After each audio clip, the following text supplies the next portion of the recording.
تو دقیانوس کے پاس پیغام آیا کہ رومی بادشاہ اپنے سفر کے دوران گزر رہا ہے اور وہ تمہاری ریاست فیلاڈیلفیا میں آئے گا۔ اب دقیانوس نے ایک دفعہ جان بچائی تھی رومی بادشاہ کی ایک جنگ کے دوران، لہذا ان کا تب سے گہرا تعلق بھی بن گیا۔ سمجھ آ رہی یا نہیں؟ تو رومی بادشاہ نے کہا کہ میں سفر کرتے ہوئے یہاں سے گزروں گا اور 3 دن تمہارے یہاں قیام کروں گا۔ اس پر دقیانوس نے کہا بھی پکڑو جتنے عیسائی ہیں، بادشاہ کے انٹرٹینمنٹ کے لیے، لطف اندوزی کے لیے ہم ان کو شیروں کے آگے پیش کریں گے۔ سمجھ آ رہی کہ نہیں؟ شیر ببر شیر لائے گئے اور زیادہ بڑی تعداد میں، تاکہ وہ ان کو چیرے پھاڑیں گے اور بادشاہ خوش ہوگا، اور مسیحیوں کو آگ میں جلائیں گے، جب وہ تڑپیں گے تو بادشاہ خوش ہوگا۔ سمجھ آ رہی کہ نہیں؟ اور اس نے یہ بھی کیا کہ بادشاہ جو رومی بادشاہ تھا اس کے مجسمے جگہ جگہ نصب کر دیے اور حکم دے دیا کہ جو گزرتے ہوئے ان کو سجدہ نہ کرے سمجھ لینا کہ یہ مسیحی ہے، اس کو پکڑ لو، اس کو لے آؤ، جیل میں لے آؤ۔ اس پر جو مسیحی تھے انہیں بھی جان بچانے کے لیے گزرتے ہوئے مجسمے کے آگے سجدہ کرنا پڑتا۔ سمجھ آ رہی ہے نہیں؟ ایسا ایک ماحول پورے ملک میں پیدا ہو گیا، فیلاڈیلفیا پوری ریاست میں پیدا ہو گیا۔ اب یہاں سے کہانی کا ایک پوائنٹ، اصل ٹرننگ پوائنٹ شروع ہوتا ہے۔ اصحاب کہف کا یہ واقعہ کیوں پیش ہے؟ میں نے آپ کو پس منظر سارا سمجھا دیا، بیک گراؤنڈ سمجھ آ گئی، اب آگے سے واقعہ شروع ہو رہا ہے۔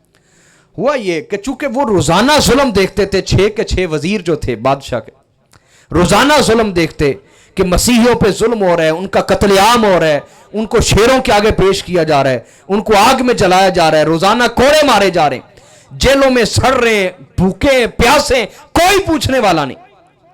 یہ ظلم وہ روزانہ دیکھ رہے تھے، ان کے اندر ایک آگ نفرت کی پل رہی تھی روزانہ سے۔ تو اب وہ آپس میں مشورہ کرتے کہ کیا کریں۔ ایک نے کہا ہم دقیانوس کو ہی مار دیتے ہیں، یہ قتل ہو جائے گا تو کم از کم ظلم تو نہیں ہوگا مسیحیوں پر۔ تو دوسرے نے کہا کہ دقیانوس مر جائے گا تو کیا فرق پڑے گا، ایک دقیانوس مرے گا اس کی جگہ ایک اور دقیانوس آ جائے گا، یہ حل نہیں ہے، یہ اس مسئلے کا حل نہیں ہے کہ دقیانوس کو مار دیا جائے۔ انہوں نے کہا پھر حل کیا ہے؟ تو جو جناب میکسی ملین رئیس الوزراء تھے، وزیر اعظم تھے، انہوں نے کہا حل ایک ہی ہے، دنیا کی آنکھیں کھولی جائیں، جب رومی بادشاہ آ جائے اس کو جب سب سجدہ کریں، ہم اس کو سجدہ کرنے سے انکار کر دیں اور کہیں کہ تم ہم جیسے انسان ہو، خدا کہلانے کے حقدار نہیں، بندہ کہلانے کے حقدار ہو۔ اور ہم جب رومی بادشاہ کے سامنے کھلم کھلا توحید بیان کریں گے، اور یہ جو کمزور لوگ ہیں جو آج تک سوچ رہے تھے کہ صرف کمزور لوگ مسیحی ہیں، کوئی امیر بندہ دین مسیحیت قبول کر رہا، عیسیٰ علیہ السلام کا دین قبول کر رہا، تو جب ہم جیسے امیر لوگ، وزیر، بادشاہ کے وزیر، ہم جب اپنا ایمان ظاہر کر دیں گے تو لوگوں میں طاقت آ جائے گی کہ ہمارا دین صرف کمزوروں کا دین نہیں، طاقتوروں کا دین بھی ہے۔ سمجھ آ رہی ہے نہیں؟ وہ تانا مارتے تھے کہ اگر عیسیٰ علیہ السلام کے دین کے اندر کوئی عقل و دانش نام کی بات ہوتی تو جو باشعور لوگ ہیں کم از کم ان میں سے تو کوئی ان کا دین قبول کرتا نا۔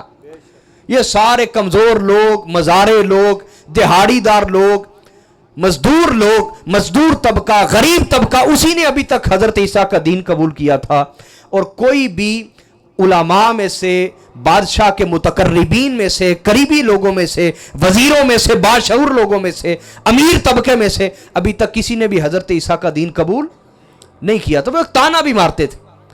تو انہوں نے کہا کہ کام کرنے کا ایک ہی ہے جو حضرت ابراہیم نے کیا، جب رومی بادشاہ آئے گا تو ہم اس کے سامنے حضرت ابراہیم کی سیرت پہ چلتے ہوئے حق کا پیغام بلند کریں گے اور نمرودیت کو پاش پاش کر دیں گے۔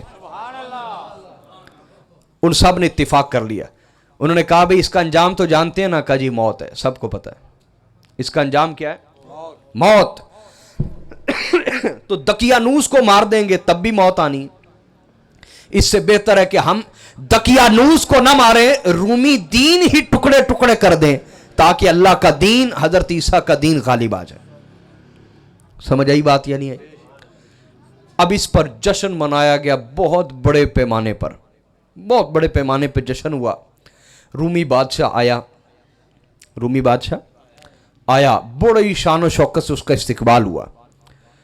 جب وہ دقیانوس کے محل میں پہنچ گیا تو سب ایک ایک کر کے آتے اور اس کو سجدہ کرتے. پہلے پادریوں میں سے آئے نا, پادری آئے ایک ایک کر کے سجدہ کیا. حالانکہ یہ یہودی مشرک نہیں تھے, لیکن یہ بڑی چلاک قوم ہے, یہ نقصان پہنچاتی ہمیشہ اہل حق کو. انہوں نے بھی جناب رومیوں کو سجدہ کیا. سمجھ آ رہی کہ نہیں؟ یہ بڑی چلاک سی قوم ہے, بڑی چال باز قوم ہے یہودی.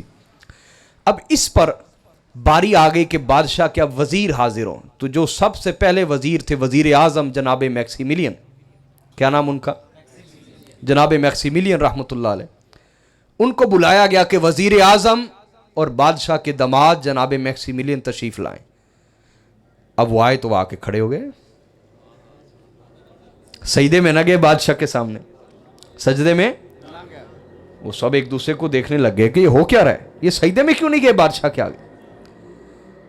اس نے دقیانوس سے پوچھا, رومی بادشاہ نے, یہ کیا ہے؟ اس نے کہا, دقیانوس نے کہا میکسیملین سجدہ کرو بادشاہ کو. آپ نے فرمایا, لا واللہ, نہیں اللہ کی قسم, سجدے کا حق صرف اللہ کو ہے, صرف اللہ کا حق ہے کہ اس کو سجدہ کیا جائے. اللہ کے سوا کسی کا حق نہیں کہ اس کو, یہ ہماری طرح بادشاہ, اس کو بیماری بھی آتی ہے, اس کو صحت بھی آتی ہے, یہ مرتا بھی ہے, پیدا بھی ہوتا ہے, یہ ہمارے طرح کے بادشاہ ہیں. غفلت اور جہالت سے نکلو. یہ کیسا شرک ہے کہ تمہیں اللہ پیدا کرتا ہے اور تم اپنے جیسے لوگوں کے آگے سجدہ کرنے لگ جاتے ہو. اب جب توحید کا پیغام بلند کیا, اس نے کہا, دقیانوس نے پکڑو اسے. وہ تو پاگل ہو گیا غصے سے, بڑا ظالم بادشاہ تھا نا, پاگل ہو گیا. جب اس نے کہا نا پکڑو, تو اگلے وزیر نے کہا, رکو, صرف جناب میکسیملین ہی توحید پہ نہیں, میں بھی توحید کے عقیدے پہ ہوں, میں بھی ایک اللہ پر ایمان رکھتا ہوں اور بندوں کو خدا نہیں سمجھتا. اس نے کہا دونوں کو پکڑو. اس پر تیسرے نے کہا, رکو, یہی نہیں, میں بھی توحید کے عقیدے پہ ہوں. اس پر رومی بادشاہ نے کہا, ٹھہرو, کوئی دال میں کالا ضرور ہے, ٹھہرو, پتہ چلنے دو کتنے ہیں یہ لوگ, کھل کے سامنے آنے دو. اس نے کہا, اور کون کون ہے ان کے سامنے, ان کے ساتھ؟ اس پر 6 کے 6 وزیر میدان میں آ گئے. غور کرو میرے بھائیوں, میرے بزرگوں, آج جو 10 20 روپے کی خاطر ایمان بیچ رہا ہے, اور کیوں بھائی, کلو کے باٹ کو 900 گرام بنا دینے والا 20 روپے کی خاطر ایمان بیچ رہا ہے نا, یا 50 روپے کی خاطر ایمان بیچ رہا ہے کہ نہیں؟ بولیں, کوئی 1000 کی خاطر بیچ رہا ہے. بولیاں لوگوں کے ایمان کی, کوئی 100 200 پہ بک رہا ہے, کوئی 1000 پہ بک رہا ہے, کوئی لاکھ پہ بک رہا ہے, کوئی کروڑ پہ بک جاتا ہے. بک رہے ہیں لوگ, اپنا ایمان بیچ رہے ہیں. غور کریں کہ یہ ٹکے ٹکے کی خاطر ہم ایمان بیچ رہے ہیں.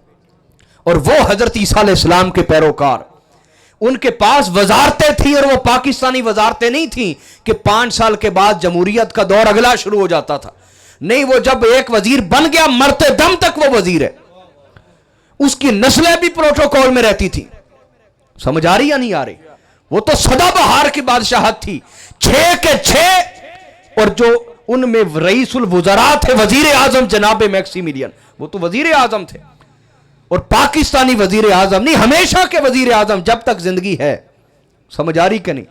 لیکن انہوں نے وزارتوں کو ٹھوکر مار دی, عہدوں کو ٹھوکر ماری, صرف اور صرف اللہ اور اس کے رسول کی خاطر, اللہ اور اس کے نبی حضرت عیسیٰ علیہ السلام کی خاطر. جب سب کے سب کھل کے سامنے آ گئے, انہوں نے تھوکا بادشاہ کے سامنے اس پر کہ تجھے ہم سجدہ کریں اور تجھے خدا مانے, کیا اوقات ہے تیری؟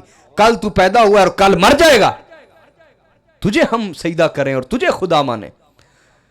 اس پر وہ رومی بادشاہ بھی پاگل ہو گیا. اس نے کہا, دقیانوس, یہ کیا تماشا ہے, تمہارے 6 کے 6 وزیر ہی وہ مسیحی ہیں, 6 کے 6 وزیر. اس پر اس نے کہا, پکڑو, گرفتار ہو گئے. 6 کے 6 وزیر ہی بولیے گرفتار ہو گئے. اب چونکہ بادشاہ کی بیٹی تھی نکاح میں جناب میکسیملین کے, وہ ملنے کے لیے آئی تو دقیانوس, اس نے کہا, نہیں, تمہیں پتہ نہیں میں نے تمہاری ماں کو بھی آگ میں جلایا تھا کہ ایک دفعہ اس نے میرے خدا کے بت کو توڑا تھا, اگر تو نے ان کا ساتھ دیا تو میں تجھے بھی جلا دوں گا. تو اس بیٹی نے کہا مجھے وہ یاد ہے، تو نے میری ماں کو دقیانوس، تو نے میری ماں کو بھی آگ میں جلایا تھا توحید کی وجہ سے، مجھے وہ دن کبھی بھولا نہیں، لیکن ایک دفعہ مجھے شوہر سے ملنے دو، اپنے شوہر سے، چونکہ وہ بھی ایمان والی تھی، توحید والی تھی۔ تو دقیانوس نے کہا عورتوں کے پاس بڑا ہنر ہوتا ہے، اگر تم اسے روکو تو روکنا چاہو تو رک سکتا ہے وہ، جاؤ اسے سمجھاؤ، اپنی جان بچائے، اپنے بچوں کی جان بچائے، وزارت، عہدہ، دولت سب کچھ اس کے پاس ہے، کیوں گوانا چاہتا ہے موت کی وجہ سے؟ لیکن جب وہ نیچے تشریف لائیں، سبحان اللہ، انہوں نے کہا اللہ کے 6 کے 6 بندو، اگر تو تم موت سے ڈرو گے تو یاد رکھو نہ تم ہمارا سامنا کر سکتے ہو، نہ اللہ کے نبی حضرت عیسیٰ کا سامنا کر سکتے ہو، یہ زندگی کل بھی جانی ہے، یہاں نہ کوئی سدا رہا نہ کوئی رہے گا، اگر جان قربان کرنی ہے تو اللہ اور اس کے رسول کے نام پر جان قربان کر دو۔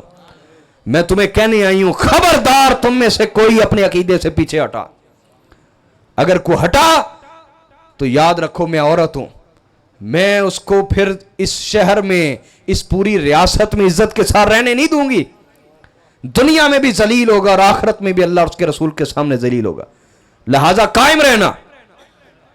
سمجھ آئی کہ نہیں آئی؟ یہ عورت کے پاس واقعی بڑا کمال ہے، یہ عورت حوصلہ دینے والی ہو تو چوہے جیسا شوہر شیر بن جاتا ہے، یہ عورت ٹارچر کرنے پہ آئے، ذہنی تشدد کرنے پہ آئے تو شیروں جیسے شوہر چوہے بن جاتے ہیں۔ یہ عورت کے پاس بڑا ہنر اور فن ہے، یہ مردوں کو برباد بھی کرتی ہیں، آباد بھی کرتی ہیں۔ یہ اگر گھر کو پریشان کرنے پہ آ جائے گھر میں سکون نہیں رہ سکتا، آپ جتنے مرضی عقل مند آدمی ہیں، گھر اجاڑنے پہ آ جائے کوئی نہیں بچا پاتا گھر، اور اگر یہ گھر آباد کرنے پہ آ جائے تو ان کے لیے کوئی مسئلہ ہی نہیں ہوتا۔ سمجھ آ رہی یا نہیں آ رہی؟ یہ اللہ نے ان کے اندر صلاحیت رکھی عورتوں کے اندر، لیکن اکثر غلط استعمال کرتی ہیں، اس کا اچھا استعمال نہیں کرتی، بہت کم ہے جو اچھا استعمال کرتی۔ اس پر وہ قائم ہو گئے، کیا ہو گئے بولیے؟ اس پر جو جیلر تھا نا، جیلر کون؟ جیلر جو تھا وہ آیا حضرت جناب میکسی ملین کے پاس رحمت اللہ علیہ، وہ کہنے لگا یہ میں سمجھ نہیں پایا آپ لوگ اپنی جان کیوں قربان کر رہے ہیں، اپنے عہدے کیوں قربان کر رہے ہیں؟ آپ نے فرمایا آخرت کی زندگی کے لیے۔ اس نے کہا کون سی آخرت؟ اگر وہ نہ آئی تو کیا بنے گا؟ اتنا کچھ گوانے کے بعد بھی اگر کچھ نہ ملا آخرت میں اور آخرت کی زندگی نہ ہوئی تو پھر کیا بنے گا؟